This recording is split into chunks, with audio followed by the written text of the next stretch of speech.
सौम्या का ससुराल में 5वां ही दिन था कि सास ने घर के कामों के बंटवारे की लिस्ट उसके सामने रख दी।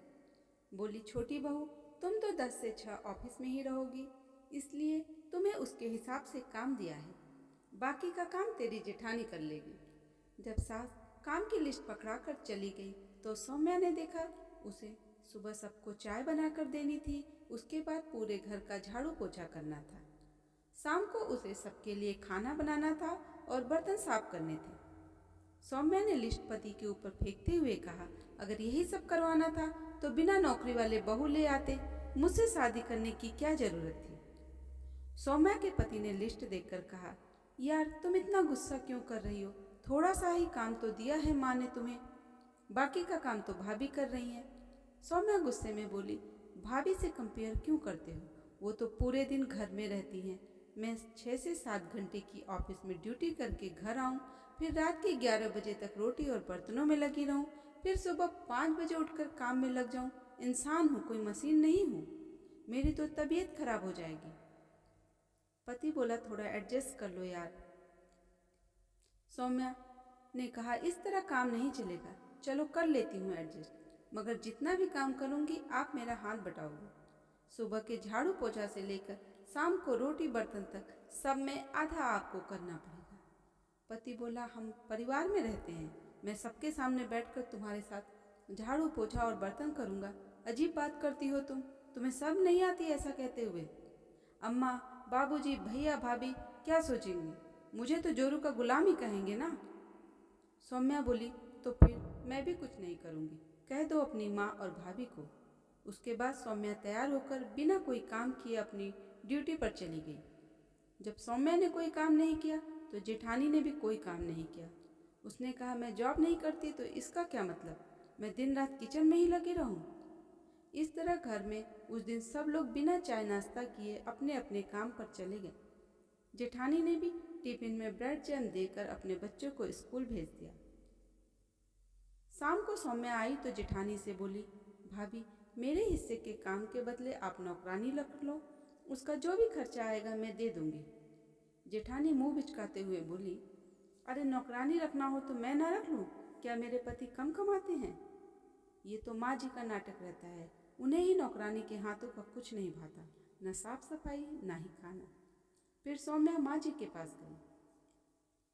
सास बोली, छोटी बहू, अब हमारे इतने बुरे दिन आ गए हैं क्या कि 2-2 बहुओं के होते हुए नौकरों के हाथ का खाना खाना पड़ेगा। मैं इस घर में नौकरानी हरगिज नहीं लगने दूंगी। सौम्या तमतमाते हुए पति के पास गई और बोली, जब तुम लोग मुझे देखने आए थे और बातों बातों में मुझसे पूछा गया था, मैंने तभी कह दिया था कि मुझे घर का काम धाम नहीं आता है। पति ने बोला, हाँ याद है, पर तुम्हारी माँ ने भी ये बोला था कि शादी तक सीख जाएगी और तुमने भी हामी भरी थी। सौम्या बोली, लेकिन मुझे क्या पता था मुझे पूरी की पूरी लिस्ट पकड़ा दी जाएगी। दोनों में मामला तूल पकड़ लिया और पत्नी ने अपना बैग उठाया और मायके चली गई। पूरे घर में सन्नाटा छा गया। शाम को जेठ जी आए तो उनको सारा माजरा पता चला। उन्होंने अपनी पत्नी को समझाया, देखो तुम घर की बड़ी बहू हो, तुम्हें घर में सबको ले देकर चलना है।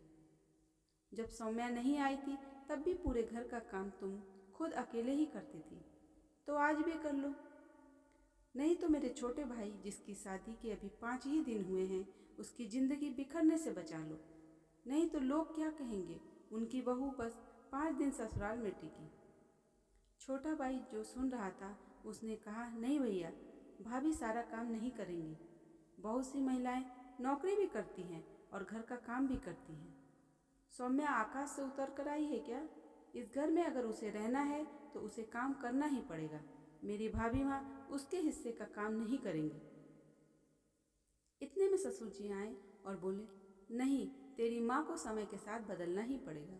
उन्होंने कहा, बड़ी बहू, यह अच्छा मौका है, तुम भी मुंह फुलाकर मायके चली जाओ। जब सुबह तेरी सास अकेले सारे काम करेंगी और शाम को काम से आने के बाद मैं अपने दोनों बेटों के साथ मिलकर खाना बनाऊंगा, तब तेरे सास की अकल ठिकाने आएगी। समय के साथ अगर हम बड़े बुजुर्ग ना बदलें तो बच्चों की लाइफ में उथल पुथल मच जाती है। फिर ऐसे ही होता, सास सुबह उठकर झाड़ू पोछा करती, फिर खाना बनाती और थक के चूर हो जाती।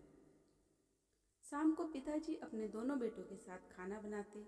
दोनों ही हाल में सास ना खुश, क्योंकि वह न तो खुद काम करना चाहती थी और न ही पति और बेटों को काम करते देखना चाहती थी। साथ ही बहुओं और पोता पोती के ना होने से घर में अजीब सी मनहूसियत छाई हुई थी और बेटे अलग उदास रहते थे। फिर सास को अपनी गलती का एहसास हुआ। उसने कहा, अजी मैं सोच रही हूँ नौकरानी रख ही लूँ। फिर पिताजी ने समझाया, किसी का पति सक्षम है तो घर में पत्नी को सुख भोगना ही चाहिए। इसलिए अगर हमारी बहुएं चाहती हैं कि घर में नौकरानी रहे तो रखने में कोई बुराई नहीं है। क्या तुम 3 औरतें मिलकर यह नहीं देख सकती हो कि नौकरानी घर में ठीक से काम कर रही है या नहीं? तुम 3 औरतें मिलकर नौकरानी को यह नहीं बता सकती कि खाने में नमक, मिर्च और मसाले का क्या अनुपात होगा? क्या उसे हमारे टेस्ट के हिसाब से खाना बनाने के लिए गाइड नहीं कर सकती? फिर सासू माँ ने कहा, हाँ हाँ क्यों नहीं कर सकती। अच्छा ठीक है, मैं नौकरानी रखूँगी। फिर सासू माँ ने थोड़ा सोचा समझा और उनका मन फिर बदलने लगा। अरे कोई ज़रूरत नहीं है नौकरानी की, मैं सारा काम कर लूँगी। ससुर जी ने स्थिति को समझते हुए तपाक से कहा, अरे मैं काम से आता हूँ तो तुम कभी साग सब्जी काटने में बिजी रहती हो तो कभी पोता पोती संभालने में बिजी रहती हो। मेरे पास तो बैठने का टाइम ही नहीं रहता। नौकरानी रख लोगी तो बच्चों को उनकी माँ देख लेंगी, तुम्हें मेरे पास बैठने का समय मिलेगा तो मुझे अच्छा लगेगा। तुम तो जानती हो, जैसे ही मैं खाना खाता हूँ मुझे नींद आ जाती है। असल में दुकान में बैठे बैठे पीठ अकड़ जाती है तो थकान भी ज़बरदस्त हो जाती है। सोचता हूँ तुमसे दिन भर दुकान पर कौन से कस्टमर आए, कौन सी अच्छी बातें हुई, कौन सी खराब बातें हुई, शेयर करूँ तो समय ही नहीं मिलता। सुनकर सास का चेहरा खुशी से लाल हो गया। फिर अगले ही दिन सास की रजामंदी से घर में एक नौकरानी आई और दोनों बहुएं खुशी खुशी वापस आई। दोस्तों, मेरा ये मानना है, अगर घर की महिलाओं में कुछ अनबन है तो पुरुष अपनी समझदारी और चालाकी से सारी समस्याओं को खत्म कर सकते हैं और परिवार को बिखरने से बचा सकते हैं।